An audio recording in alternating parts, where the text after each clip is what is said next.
Problemas que dificultam significativamente o debate sobre como se deu a explosão do Cambriano são, por exemplo, a dificuldade de identificar corretamente os fósseis de animais oriundos desse período e dos precedentes. Muitos desses fósseis são pequenos em tamanho ou representam apenas parte de um indivíduo, de indivíduos maiores. Outros, especialmente antes do Cambriano, se resumem a mares no sedimento, horizontais ou tridimensionais, ao longo das camadas solidificadas em rocha. Fósseis mais facilmente identificáveis aparecem em maior peso apenas em períodos subsequentes, indicando que a grande diversificação dos organismos deve ter ocorrido no Cambriano.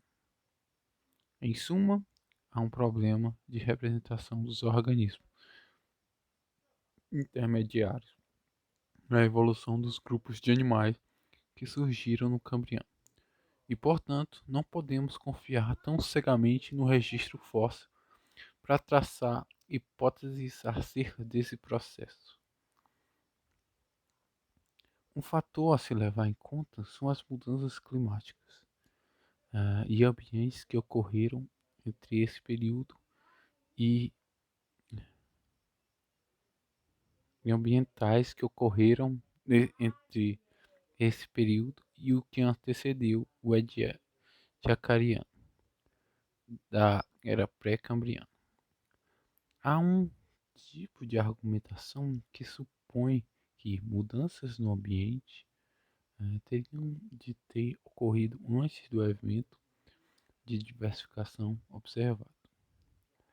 Uma dessas mudanças anteriores pode ter sido a alteração de proporção de gases que compunham a atmosfera cambriana, como, por exemplo, o aumento dos níveis de oxigênio de que todos os animais necessitam.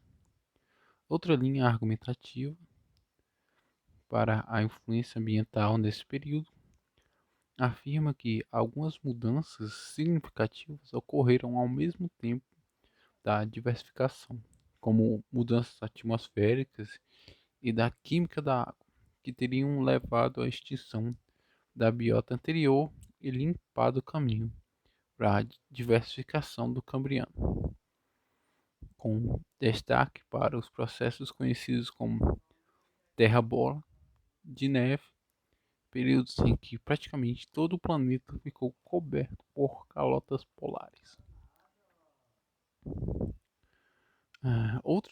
Outras hipóteses que tentam explicar o grande aumento em diversidade nesse período focam em aspectos ecológicos. O surgimento de novos nichos, isso é, de uma série de características reprodutivas, alimentícias e comportamentais dos animais pode ter sido um fator importante. O papel de predador potencialmente inaugurado no Cambriano poderia ao mesmo tempo explicar tanto maior esqueletização, que é a produção de conchas, espículas e outras estruturas rígidas protetoras, quanto à ocupação de novos habitats, como a coluna d'água e, consequentemente, um aumento na diversidade de formas e adaptações dos animais. Explicações ecológicas também conseguem elucidar, embora não de maneira inteiramente satisfatória, porque o evento do Cambriano foi tão único. Ainda, outra parte da explicação envolve o surgimento de mecanismos mais refinados que regulariam o desenvolvimento dos animais. Para que um animal complexo cresça, ele precisa ter o arcabouço genético que permita o seu correto desenvolvimento.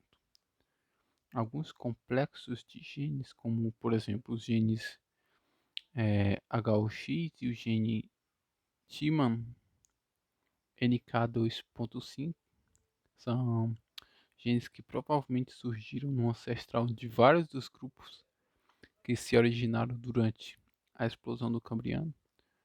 Eles controlam a formação de diversas estruturas durante o desenvolvimento desses animais. Aí permitiram que eles alcançassem uma diversidade de formas complexas, muito maior do que em animais que têm um estado mais primitivo desses genes, ou mesmo a ausência deles, como é o caso dos corais e das esponjas, por exemplo. Adicionalmente, hoje existem métodos teóricos e computacionais que permitem testar uma série de combinações de hipóteses dentro desses três tipos principais de explicações. Conceitos matemáticos eles foram criados permitindo aos pesquisadores tentar, saber se, dada uma maior gama de necessidades às quais um organismo deve estar adaptado, uma maior quantidade de formas e características podem ser relacionadas. Essa visão é uma das visões modernas que integram algumas das explicações ambientais, ecológicas e do desenvolvimento para modelar a rápida diversificação. É difícil mergulhar nessa complexa rede de evidências e hipóteses muito sólidas e não sair com mais dúvida do que quando se entrou. O nosso conhecimento sobre as causas, condições e as características da explosão do Cambriano, é ainda muito limitado e como é comum na ciência, nada é definitivo. Novas evidências podem surgir e alterar tudo que se pensava anteriormente, ou podem confirmar ou ressuscitar ideias já propostas e debatidas. E à medida em que isso for acontecendo, teremos um entendimento cada vez melhor do que uma das mais antigas perguntas da humanidade: de onde viemos? Sobre como foi o surgimento de vida na Terra. É possível sim a gente imaginar a Terra sem plantas. Quer dizer, é quase impossível, né, na verdade. Entretanto, há milhões de anos, a vida era restrita a mares e lagos. Acredita-se que as primeiras plantas terrestres elas tinham como ancestral um grupo de águas verdes. No grupo das águas verdes se destacam as carófitas, como o grupo mais próximo das plantas terrestres. Assim como os animais, as plantas também tiveram dificuldades para se fixar na terra firme. Os desafios eram muitos e as plantas elas precisavam enfrentar problemas tais como a dessecação, as trocas gasosas na atmosfera, é, sustentar-se fora da água e a reprodução.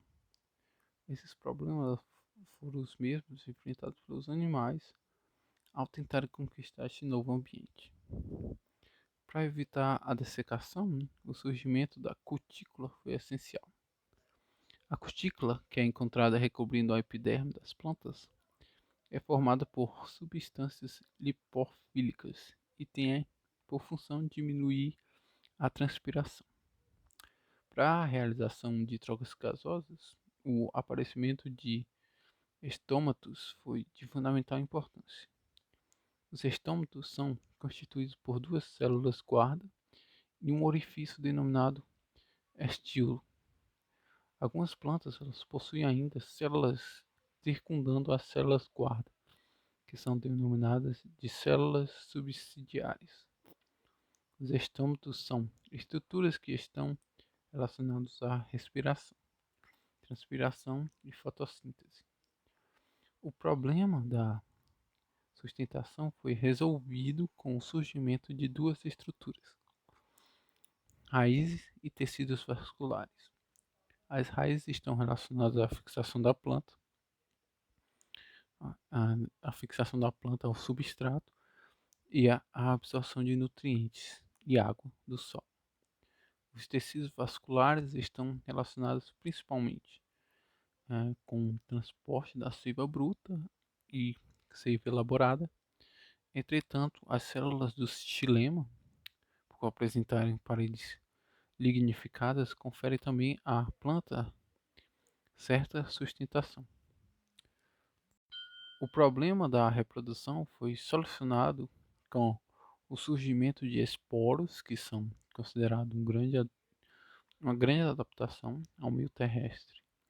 Essas estruturas reprodutivas muito resistentes são levadas pelo vento e pela água. Além disso, outra adaptação relacionada à reprodução é a capacidade do zigoto de permanecer retido por algum tempo no gametófito, o que confere proteção ao embrião. O processo que levou as plantas a conquistar o ambiente terrestre levou milhões de anos e diferentes organismos surgiram e extinguiram-se até que a total conquista acontecesse. Sem dúvida, sem essa conquista, seria impossível a sobrevivência de diversas espécies na Terra, inclusive a sobrevivência humana.